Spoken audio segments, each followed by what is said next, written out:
My name is Claire Donovan, and I was 34 the morning my mother texted me before the sun came up.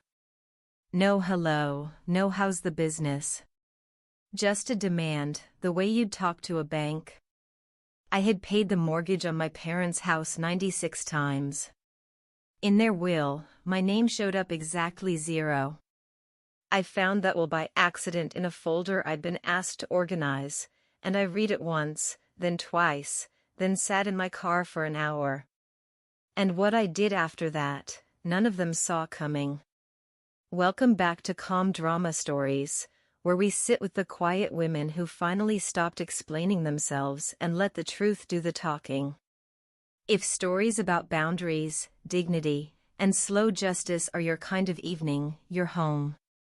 Tell me in the comments where you're listening from, and subscribe so the next one finds you. That morning's text wasn't the first. For 8 years, my phone had a particular rhythm to it. A call from my parents' house meant a number was coming.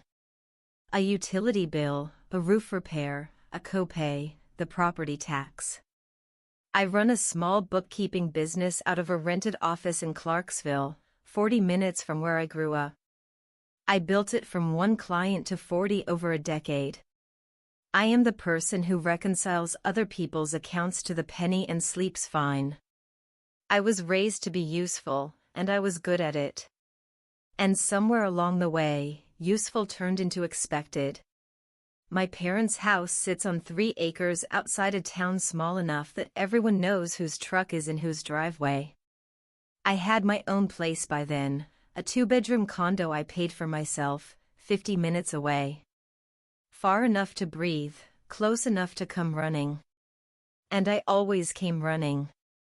My younger brother, Derek, lived an hour in the other direction, and somehow distance never reached his phone the way it reached mine.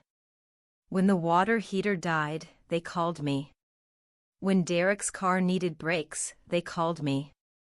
I told myself this was what daughters did. I told myself a lot of things in those 8 years. The truth is, I never once asked what they'd written down about me when no one was watching. I should have, because the morning my mother sent that text, I already half knew the answer, and I still wasn't ready for how much it would cost me to finally act on it. To explain that text, I have to go back 8 years to the winter the house almost went under. My father, Frank, had retired early after his back gave out at the plant. My mother, Linda, had never worked outside the home. They'd refinanced twice during the good years and pulled cash out both times, the way a lot of people did. Then the payments ballooned and the savings didn't. I was 26. I got the call on a Tuesday. The bank had sent a letter with the word foreclosure in it, and my mother read it to me over the phone like a recipe she didn't understand. I drove out that night. We sat at the kitchen table with the letter between us. The only way to save the house was to refinance again. And the bank would not lend to 2 retirees with no income and a credit score in the basement. They needed someone with a steady business and clean credit. They needed me. So I signed. But the closing attorney wouldn't let me put my savings and my credit on the line for nothing, the way he said too many adult children do. He structured it the way these deals have to be structured if they're going to protect the person taking the risk. My parents signed a fresh deed that afternoon, granting me the larger share of the house in exchange for the cash I brought to clear the arrears and the loan I was taking on in my own name. I walked out the primary borrower and the majority owner of record on the same day, the percentages written in plain numbers right there on the deed.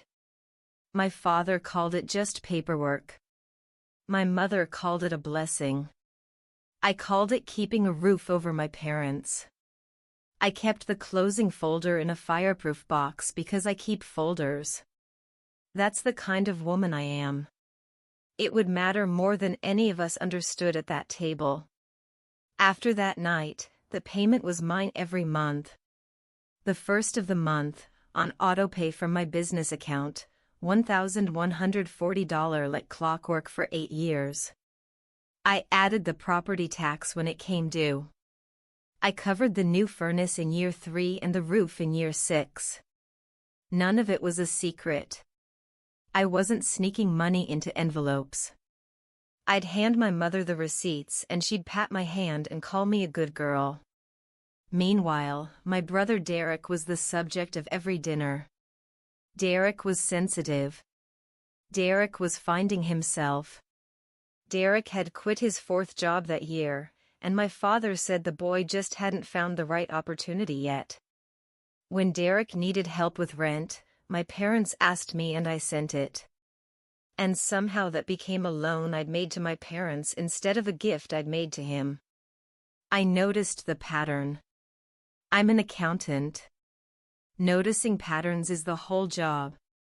I'd raise it gently at the holidays. Maybe Derek could chip in. Maybe we could split things more fairly. My mother would get a wounded look and change the subject to the casserole. My father would say families don't nickel and dime each other. I let it go every time, because the alternative was a fight, and because the loan had my name on it, and walking away meant my credit in their home. So I stayed the reliable one. I told myself reliable was a compliment. It took me 8 years to learn it was a job description, and that I was the only one who'd never been told the salary. The spring my father had his heart attack, everything tightened. It happened on a Sunday in the garden with a tomato cage in his hands. My mother called me before she called the ambulance, which tells you something about the order of things in that house. I drove the 50 minutes in 38. He pulled through with a stent, for days in the hospital, a stack of discharge papers nobody in that house would ever read. So I read them. I always read them.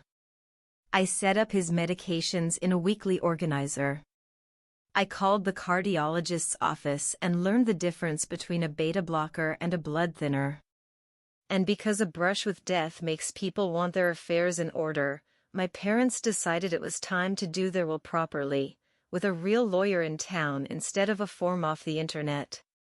My mother handed me a grocery bag full of documents and asked me to sort and file them because I was the one who was good at that.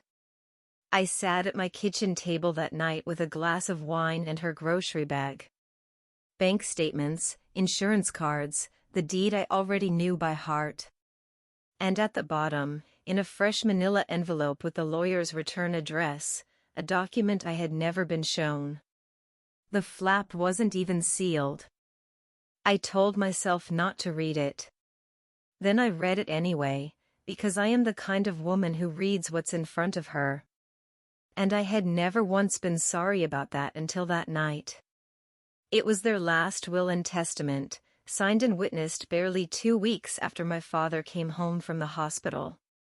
I read it the way I read a balance sheet, line by line, looking for my own name.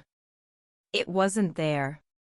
The house, the 3 acres, the truck, the savings account I'd helped rebuild, my mother's jewelry, every last thing they owned, all of it to be inherited in full by their son, Derek Donovan. There was one sentence about me. It said their daughter had been provided for during their lifetime and therefore would not share in the estate. Provided for. I'd made 96 mortgage payments and they'd written one sentence. And the sentence was about how I'd already gotten enough. I read it again to be sure I hadn't misread. Accountant's double check. I hadn't misread. The will had been drawn up while I was setting up his pill organizer and arguing with his pharmacy over a prior authorization. The same month I'd covered a $4,000 special assessment so the house wouldn't get a lien. I didn't cry. I want to be honest about that, because I think people expect the daughter to cry, and I didn't. I sat very still and felt something reorganize itself inside me. Quiet and final. The way a column of numbers reorganizes when you finally find the error you've been hunting for an hour. I put the will back in its envelope. I filed it neatly, the way I'd been asked. And I poured the rest of the wine down the sink because I wanted to remember this with a clear head. I went to Sunday dinner the next week and said nothing about the will. I wanted to understand it first, the way you want to understand a number before you act on it. My mother made pot roast. Derek was there, and his girlfriend Amber, who'd recently become a fiancé and then very quickly something more. The talk turned, as it always did, to the future of the house. Derek said he and Amber were thinking of moving in to help out, now that Dad's health was a concern. My mother lit up. My father, carving the roast, said it made sense to keep the place in the family for the next generation. I asked, as evenly as I could, what he meant by family. He didn't even look up from the meat. He said the home goes to the son. That's how it's always been done. He said it the way you'd state the weather. My mother nodded along and reached for the gravy. Derek smiled at his plate like a man who'd just been handed a deed. Nobody in that kitchen knew I'd read the will. Nobody thought they had to explain it to me, because in their version of the story, I was the bank. And you don't explain the will to the bank. I passed the potatoes. I asked about my father's next cardiology appointment. I drove the 50 minutes back to my own house with both hands on the wheel and that one sentence on a loop the whole way. The home goes to the son. I had paid for that home for 8 years. And apparently I had been paying to give it away. That night I sat in my own living room, in a house I'd paid for with my own name, and I made a decision the way I make every important decision, with a spreadsheet open. I listed 8 years of payments. The mortgage, the taxes, the furnace, the roof, the assessment, Derek's rent that had quietly become mine. The total had 6 figures in it. Then I listed what I'd been promised in return. And that column was empty, because there had never been a promise. Only an assumption. And I was the one who'd made it. I'm not a dramatic person. I wasn't going to make a speech or send a letter or stand in the kitchen and tell my parents how they'd hurt me. They'd only hear ingratitude, and I'd only sound like the bank refusing a loan. So I did the one thing a quiet woman with clean credit can do that lands harder than any speech. I opened my banking app. I found the auto-pay I'd set up 8 years earlier, the one that ran like clockwork on the first of every month, and I turned it off. No announcement, no warning. Just silence where a payment used to be. I learned that night that silence is very loud in a house that runs on someone else's money. It would take them exactly 1 billing cycle to hear it, and it would take everything I had not to turn that payment back on out of habit. The first few days were strange. My thumb hovered over that app more than once. 8 years of habit doesn't switch off as cleanly as the autopay did. But I left it off. I went to work. I reconciled my clients' books and ate lunch at my desk and called my father to check on his blood pressure the way I always did, and said nothing about money. The mortgage was due on the 1st. The 1st came and went. On the 4th, the lender's app sent me a notice, addressed to me because the loan was mine, that the payment was past due. I read it twice and set the phone face down. There is a particular discipline to doing nothing on purpose, and I had spent my whole life practicing the opposite. My instinct screamed to fix it. Fixing things was who I was. I made a cup of coffee instead and let the notice sit. I told myself a true thing over and over until it stopped shaking in my hands. This was not an emergency I had created. It was a bill that had finally been sent to the right person. By the 8th, when the second notice came, I still hadn't heard a word from my parents. Either they hadn't noticed, or they were waiting for me to notice for them. I knew which one it was. I'd been the one who noticed for that family for 34 years. The quiet on their end wasn't peace. It was a fuse. And somewhere out at that house, it had just been lit. My mother called on the 11th. No hello. The way it would go a month later by text. She said the bank had called the house about a late payment, and there must be some mistake with my account. I said there was no mistake. I said I'd stopped the autopay. The pause on the line was the longest I'd ever heard from her. Then the tears came right on schedule, the way they always did when a conversation started going somewhere she didn't like.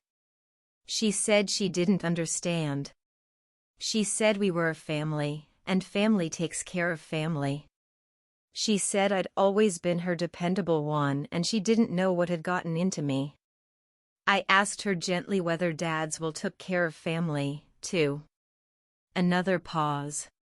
She recovered fast. She said the will was Dad's business and had nothing to do with the mortgage, and besides, you didn't keep score with your own parents. She said it like a closing argument. Family doesn't keep a ledger.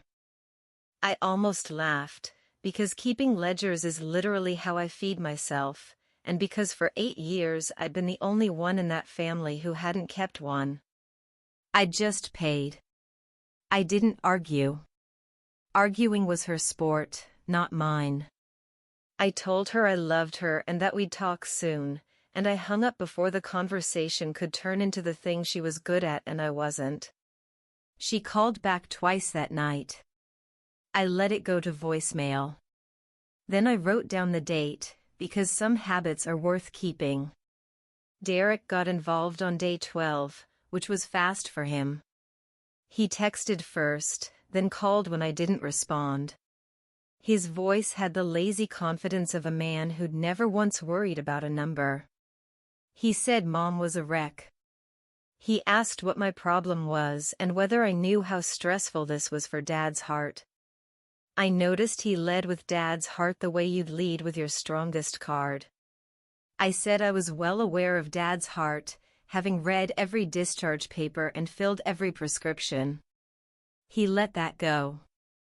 Then he told me something he clearly believed made him the bigger person. He said he understood I'd been sending money, but money wasn't everything. He said he was the one who actually showed up, who called Mom, who sat with Dad, who gave them his time while I just transferred funds from a safe distance. He said it like it settled the matter. I sat with that for a second. I thought about who'd driven 50 minutes in 38 when Dad collapsed in the garden. I thought about who set up the pill organizer and who learned what a beta blocker was. But I didn't say any of it, because Derek had already decided the story, and you can't reconcile an account with someone who refuses to open the book. I just asked him one question. I asked if money wasn't everything, whether he'd like to start covering the mortgage on the house he was about to inherit. The line went quiet. Then he laughed like I'd made a joke and said we'd talk when I stopped being so dramatic. I hadn't raised my voice once. Amber came at it from a different angle, which is how I learned she was the practical one. Months earlier, before any of this started, she'd added me as a collaborator on a shared board in one of those renovation apps, the kind where you pin photos of kitchens you can't afford yet. I'd assumed at the time it was a friendly gesture, maybe a soft hint that I'd be the one helping fund whatever she dreamed up. She never took me off it, so the app still pinged my phone every time she added something. Her board was titled The Farmhouse. I clicked it before I could stop myself. 41 photos. White cabinets, a farmhouse sink, a wall knocked out between the kitchen and the den. It was my parents' den. She'd already started measuring rooms that sat inside a deed with my name on it. That was the moment the abstract became concrete for me. The way a budget becomes real the first time a check bounces. They weren't just planning to inherit the house someday. They were planning to remodel it now, on the assumption that the payments would keep arriving from me invisibly, the way water arrives when you turn the tap. Let me pause here for a second, because I think some of you already know exactly where I was sitting that night. If you've ever been the one everyone counts on but never the one anyone counts in, the one who keeps the lights on and gets left off the guest list, you know the particular cold that settled into my chest looking at that folder. Stay with me. Subscribe so we finish this together, because I promise you the table is about to turn, and I want you in the room when it does. I closed the app. I didn't leave the board. I wanted to see what the farmhouse did next. By the third week, my mother had taken the story public the way small towns do it. It started with phone calls. My Aunt Connie called to tell me I was breaking my mother's heart. A cousin I hadn't spoken to in years texted to say she'd heard I'd cut my sick father off. How could I? I didn't know what version they'd been told until my mother posted it herself in the town's community group, the one with 4,000 members where people sell hay and report lost dogs. She wrote a soft, devastating little paragraph about getting older, about how you raise your children and pray they'll be there, and how the hardest thing about aging is learning which ones really love you. She didn't use my name. She didn't have to. The comments filled with prayer hands and offers of casseroles, and one woman who wrote that kids these days have no loyalty. My phone buzzed all afternoon with people checking on my poor parents. Not one of them checked on me. I read every comment, commas held breath, and I understood the shape of what she'd done. She'd turned a bookkeeping decision into a morality play and cast me as the cold daughter who abandoned her family over money. It was good work. I'll give her that. My cousin Rachel was the only one who called to ask my side. She listened to all of it. The 8 years, the will, the board named the farmhouse. Then she said something I wrote down. She said, "You're not the villain here. You just stopped paying for a part you were already playing." The thing that changed everything wasn't the Facebook post. It was a mistake. On a Thursday night, somebody added me to a group text by accident. Probably Amber fumbling through contacts while she set up a thread to coordinate the campaign against me. The thread was called Mom and Dad House. It had 4 people in it. My mother, my father, Derek, and Amber. And then, for about 90 seconds before anyone noticed, I scrolled up through 40-some messages. I read them the way you read a confession. Amber had written that the contractor could start in spring if the financing held. My mother had written that I'd come around, that I always came around, that I just needed to feel guilty enough. Derek had written a laughing emoji and the words "she'll fold by Christmas. She can't help herself." And my father, who'd had a stent put in his chest while I learned his medications, had written the line that finished something in me. He wrote, "Once the house is Derek's, this stops being her problem anyway." They had a word for me in that thread. And it wasn't daughter. It was a noun you'd find on a bank statement. I took a screenshot of all of it, every message, because I keep records, and because a woman who's about to be cornered needs receipts. Then somebody noticed the extra name. The typing dots appeared and vanished. Derek removed me from the group without a word. But I had it. I had it in my own hand. And for the first time in 8 years, I stopped feeling like the problem and started feeling like the person holding the answer. That screenshot sent me to the fireproof box. I hadn't opened it in years because I didn't need to. I knew what I'd signed. But knowing a thing and looking at it are different. And that night, I needed to look. I pulled the closing folder, the one I'd kept since I was 26, and spread it across my kitchen table under the good light. The note from the lender, the settlement statement, and the deed. I read it slowly, the way I'd read the will, except this time I was looking for my name. And it was right there at the top. Not as a guarantor, not as a cosigner doing my parents a favor. As an owner. The refinance 8 years ago hadn't just put my name on the loan. It had put me on the title as a tenant in common, and because I'd brought the cash that saved the house, I held the larger share. The document spelled out the percentages in plain numbers.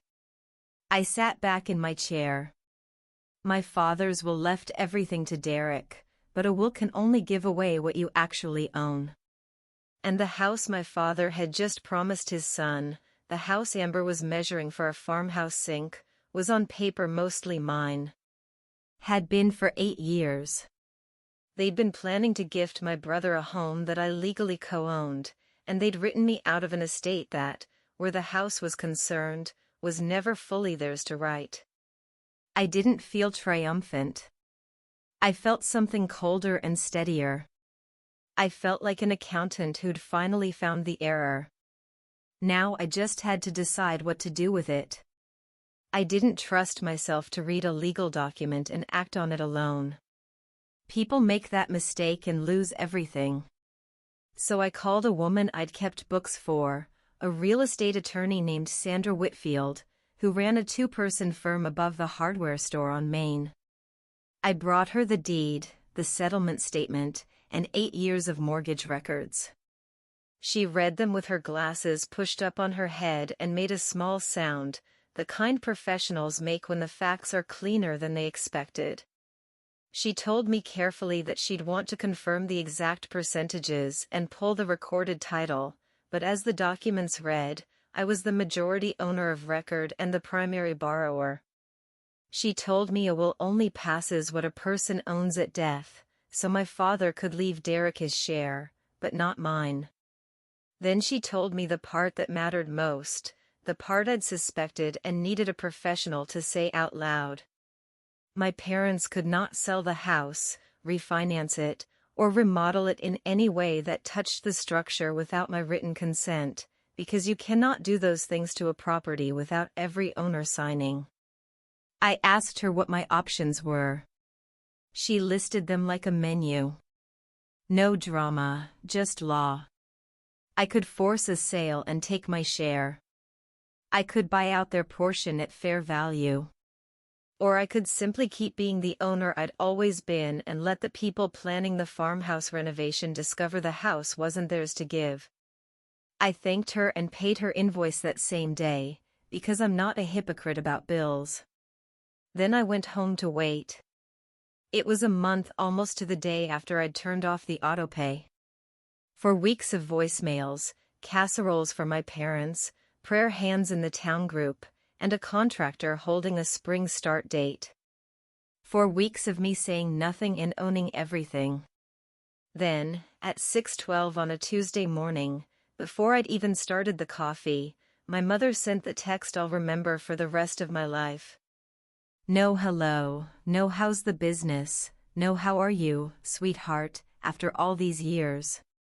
Just a flat little demand and a punctuation mark sharp as a slammed door. The mortgage is due.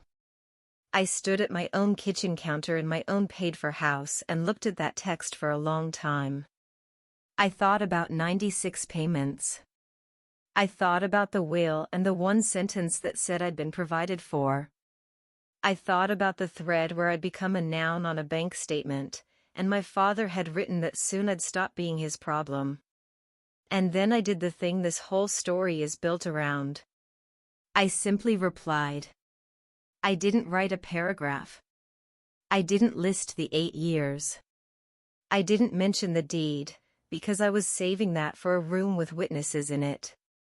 I wrote one calm line and pressed send. Everything goes to Derek. So does the mortgage. Then I turned my phone face down, poured my coffee, and drank it while it was still hot, which I hadn't managed to do in years. I had never sent anything that quiet that landed that hard. My phone, face down on the counter, started to buzz before I finished the coffee. I let it. When I finally turned it over, there were 9 missed calls and a wall of text. My mother, all caps in places, asking how I could be so cruel. Derek, telling me I'd given Dad chest pains and he hoped I was happy. Amber, who I'd never once had a real conversation with, informing me that I was tearing this family apart over a grudge. The word grudge did a lot of work that morning. They'd taken a sentence about a will and turned it back into the story they liked best, the one where I was cold and they were wronged. My Aunt Connie left a voicemail saying she'd never been so disappointed in a niece. The town group lit up again. My mother had apparently posted that her own health was failing under the stress, which was a new and creative addition. I read all of it, calm as a balanced ledger. Here is the thing they never understood about me. I wasn't doing this in a rage. Rage burns out, and they were counting on mine to burn out the way it always had, leaving me apologetic and back on autopay by Christmas. But I wasn't angry anymore. I'd moved past angry into something they had no defense against. I was certain. And a certain woman with a deed in her fireproof box is a great deal more dangerous than an angry one. I texted my mother back one more time that day. I wrote that we should all sit down together. Then I called Sandra and told her I was ready. My father called me himself that evening, which he almost never did. His voice was rougher than I remembered, and I could hear the television going in the background, the volume too high the way it gets when someone's hard of hearing and proud about it. He didn't yell. That wasn't his way. He started by asking about my business, which startled me because he hadn't asked in years. Then he got to it. He said he didn't understand why I was doing this to them.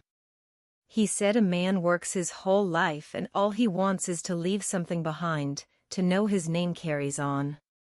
He said it the way he believed it. And for one strange moment, I felt the pull of it. The old logic. The father who'd watched his own father hand the land to a son and assumed that was simply how the world was built. I let myself feel it. Then he said the line again, the one from the kitchen, except quieter and somehow worse. He said, "The home goes to the son. That's how it's always been done." And the feeling passed. Because I realized he wasn't asking me to understand him. He was asking me to keep paying for a tradition that erased me, and to be grateful for the privilege. I told him I loved him. I meant it. I told him I'd be at the house Sunday and that we should all sit down together, him, Mom, Derek, Amber, and talk like adults. He said, "Good. Finally, some sense." He thought he'd won. He thought I was coming to apologize. I let him think it. Some conversations are better had at a table in front of everyone, with the folder closed until the right moment. The dinner got organized with a speed my family never managed for anything that didn't involve cornering me. My mother set it for Sunday at 5. By Saturday, I learned through Rachel that it wasn't going to be just the 5 of us. My mother had invited my Aunt Connie and her husband, 2 cousins, and a neighbor couple who'd been friends of the family for 30 years. Witnesses, though she'd have called them support. The plan was obvious once Rachel described it. They were going to sit me down in a full room and apply the only pressure my family had ever found that worked on me. An audience. They'd learned long ago that I would do almost anything to avoid making a scene in front of people. A quiet woman hates a public scene the way a cat hates water. They were betting on it. They figured that surrounded by relatives, with my mother dabbing her eyes and my father's bad heart in the room, I'd cave, apologize, and turn the autopay back on just to make the discomfort stop. It was a good plan. It was the plan that had always worked. They'd prepared for every version of me except the real one. And I'll let myself enjoy this one. I wanted an audience too. I wanted witnesses. I'd just been planning to bring different evidence to the same room. Rachel asked if I was okay. I told her to come Sunday and sit near the back. I told her to bring her phone fully charged. She asked why. I said because she'd want to remember this one accurately, and the town group was going to need a correction. I spent Saturday night the way I'd spent the night I found the will, at my kitchen table under the good light, getting my numbers in order. But this time I wasn't grieving. I was preparing. I made 3 copies of everything. The deed with my name and my majority share highlighted in yellow. The settlement statement from the refinance. 8 years of mortgage payment records printed in a neat column with a total at the bottom that made even me blink. Sandra's letter on her firm's letterhead, confirming in careful, lawyer-proof language that I was the majority owner of record and that the property could not be sold, refinanced, or structurally altered without my consent. I slid each set into a plain manila folder, the same kind I'd filed the will in. I want to say something to you here, the way I'd want a friend to say it to me. If you're still listening, thank you, because I know this part is hard, being painted as the cold one when you're the only person who ever kept the lights on. Hit subscribe and stay for dinner. I promise you the table turns, and you've earned the right to be there when it does. I didn't prepare a speech. People who bring speeches to fights like this always lose, because a speech can be interrupted and a document cannot. I just packed the folders into my bag, set out my clothes, and went to bed. I slept better than I had in a month. The reliable daughter was done being reliable about the wrong things. Sunday morning, before I left, the farmhouse board did the next thing I'd been waiting for. Amber, who'd long since forgotten she'd ever added me to that board, pinned a new item to the top. A contractor's estimate, screenshotted and posted with a handwritten caption.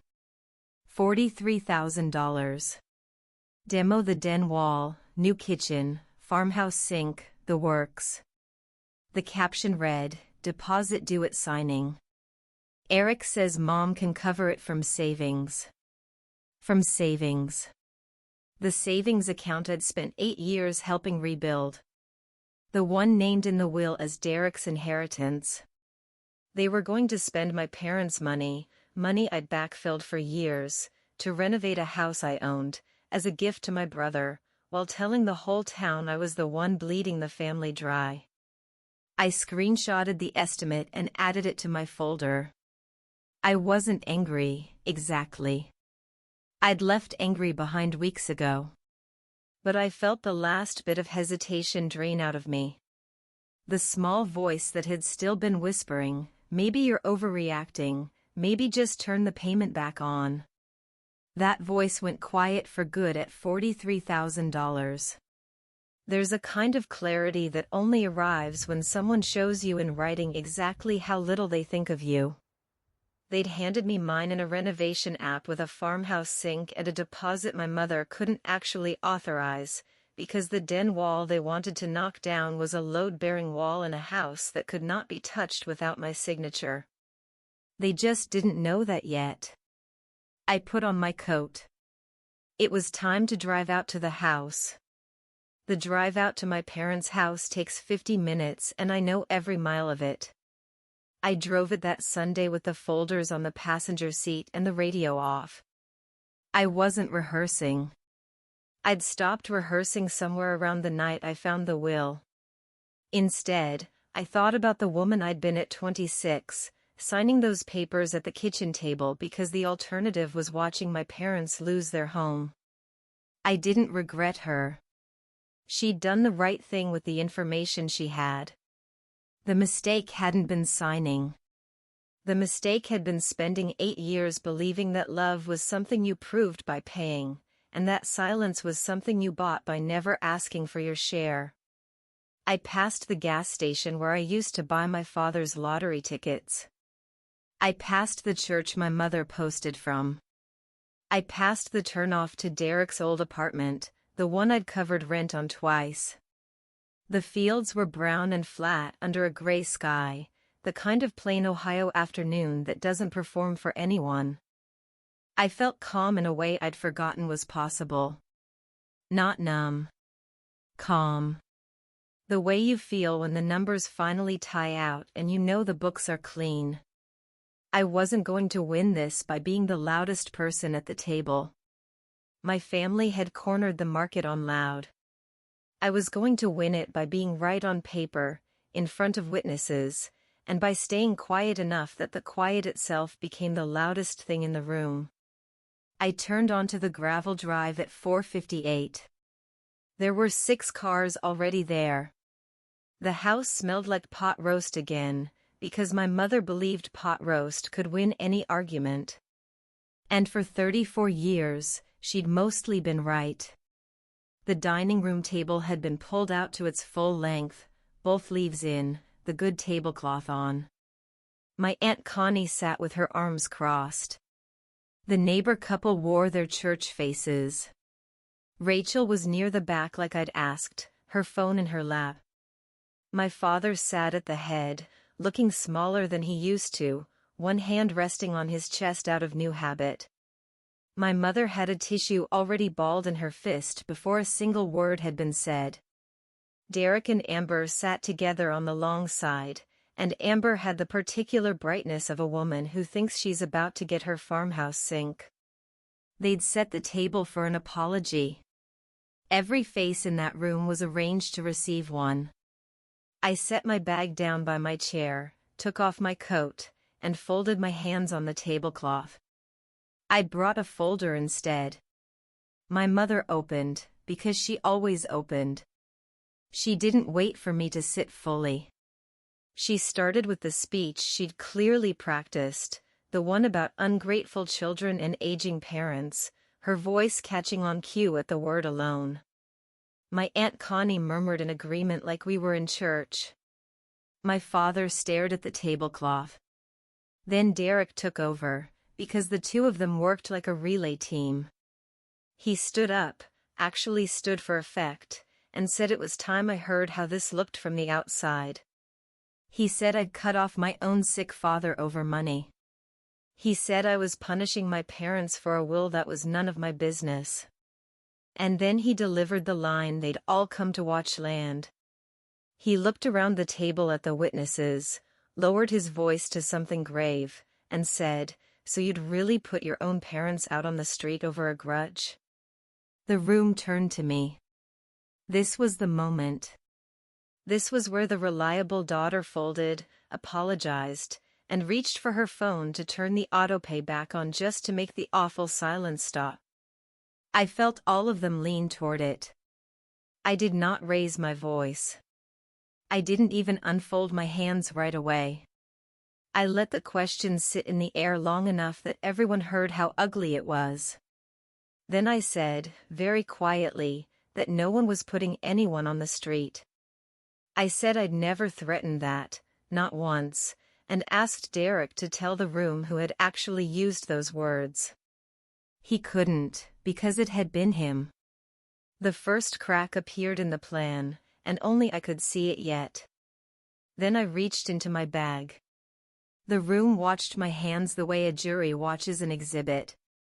I took out the folders, 3 of them, and slid one down the table to my Aunt Connie, one to the neighbor couple, and laid the 3rd flat in front of my father. I told them I'd brought some paperwork, because my family was very interested in fairness this afternoon, and fairness goes better with facts. I kept my voice level, almost gentle, the way you'd explain a bank statement to someone who'd never read one. I told them that 8 years ago, when the bank refused to lend my retired parents a single dollar, I had refinanced this house in my name to stop the foreclosure. I said I'd been the primary borrower ever since, and that the monthly payment they were all so worried about had come out of my business account 96 times. I let them open the folders. I told them to find the page marked deed. I said I'd want a lawyer to confirm every comma. And then I told them what the lawyer already had, in plain numbers. My name was on the title. Not as a helper. As the majority owner. And had been for 8 years. I told them a will can only give away what a person actually owns. So my father could leave Derek his share of this house, but he could not leave Derek mine. And the house they'd been planning to remodel and inherit and gift was on paper already mostly mine. I didn't say it cruelly. I didn't have to. I just let the documents do the talking. And the room got very, very quiet. The kind of quiet that isn't peace. The quiet broke the way I knew it would, and not for me. Derek exploded first. He shoved his chair back and said the papers were a trick, that I'd manipulated Dad into signing something, that no court would ever believe a daughter owned her parents' house. I let him run, because a man who's losing usually does the work of losing for you if you stay still. Amber's face went through 3 colors and landed on white. She just watched her farmhouse sink swirl down a drain she didn't understand. My mother turned on the tears full force and said I'd tricked them, that I'd taken advantage after everything they'd done. My Aunt Connie, to her credit, was actually reading the folder, and her earlier murmurs of agreement had gone silent. The neighbor husband, a retired insurance man, looked up from the deed and said quietly, "Linda, this is recorded. It's real." That landed harder than anything I'd said, because it came from one of her own witnesses. And through all of it, my father didn't say a word. He had opened his folder. He was looking at the deed with his name and my name on it. And his hand had come off his chest and gone flat on the table. His face had done something I'd never seen it do. It had gone from certain to afraid. He'd built his whole identity on the line he'd said twice. The home goes to the son. And he was looking at a piece of paper that had quietly made that line untrue for 8 years while he wasn't watching. He looked up at me, and for 1 second there was no tradition in his eyes, no son, no legacy. Just an old man who'd had a stent put in his chest and gambled his daughter's loyalty and lost. I almost felt sorry for him. Almost. When the room ran out of noise, I spoke again, and I still hadn't raised my voice. I told them I hadn't come to take anyone's home. I'd come because the truth had been living in a folder for 8 years, and it was time it sat at the table with the rest of us. Then I made them an offer, because I'm not in the business of revenge. I'm in the business of clean books. I said I would not be the silent autopay anymore. That part was over for good. But I gave them 3 honest doors, the same ones Sandra had laid out for me. Door 1, my parents stay in the house with a written agreement that defines exactly what they own and what I own, with costs split fairly in writing. Signed. Door 2, I buy out their share at fair market value. They take the money and live wherever they choose, with no mortgage hanging over them. Door 3, and I looked at my brother when I said it, if the will really leaves everything to Derek, then Derek, the heir to everything, can start paying the mortgage on everything beginning the 1st of next month. The choice was theirs. I'd put it in writing either way. My mother, still tearful, said I was treating my own family like a transaction. And here is where I gave her back her own words, gently, because I'd been carrying them for a month. I said, "You told me family doesn't keep a ledger." You were right. For 8 years, I never kept one. I just paid. But the bank keeps a ledger, and my name is the one on it. I let that sit. Then I stood up, because I was finished. And finished feels different than loud. Nobody stopped me. That is the part I'll remember. Not the shouting. The silence after it, when there was nothing left to shout. My mother's tissue stayed in her fist, unused, because tears only work on someone who's afraid of them. Derek sat back down hard and stared at his plate, the way he had the night he thought he'd inherited a deed. Amber was already on her phone, and I suspected the farmhouse board was getting smaller by the second. My father didn't look up. I put on my coat. I left a signed copy of Sandra's letter on the table next to the cooling pot roast and told them to let me know which door they wanted. Then I drove the 50 minutes home, both hands on the wheel, the radio still off. And for the first time in 8 years, the quiet in the car wasn't something I was bracing against. It was just quiet. It was mine. They took 3 weeks to choose a door, which for my family was lightning fast. They chose door 1 in the end, because my mother could not bear to leave the house and my father could not bear to admit door 2 existed. Sandra drew up the agreement. It spelled out in numbers even my mother couldn't cry her way around exactly what my parents owned and exactly what I did, and it split the mortgage and the taxes in fair proportion, in writing, signed by everyone with a name on the deed. Derek refused to contribute a dime. He called the whole thing a betrayal and moved out within the month. The prospect of paying for the house he'd planned to inherit cured his interest in living in it fast. Amber's farmhouse board went private, then vanished, and the renovation died at the contractor's voicemail. My Aunt Connie, who'd read every page of that deed at the table, quietly told 3 different relatives that maybe they'd had the story backwards. And Rachel, who'd sat near the back with a charged phone like I'd asked, posted one calm correction in the town group. Just the facts. No cruelty. And my mother's saga of the cold daughter stopped collecting prayer hands. The casseroles stopped. The story had finally been reconciled against the receipts. And the receipts won. I still go out to the house. That surprises people when I tell them. My father's heart is a part-time job now, and I'm still the one who reads the discharge papers, because that's who I am, and I've made my peace with it. But it's different now, and the difference is the whole point. I go because I want to, not because a payment is due. We talk about his blood pressure and the weather, and almost never about money, because money finally lives in a signed agreement where it belongs, instead of hanging over every dinner. My mother and I are careful with each other, the way you are with a thing that broke and got glued. It's not what it was. I don't think it should be. Derek and I don't speak much. And I've stopped waiting for that to feel like a wound. Some accounts you close on purpose, and the balance you're left with is peace. I sleep through the night now.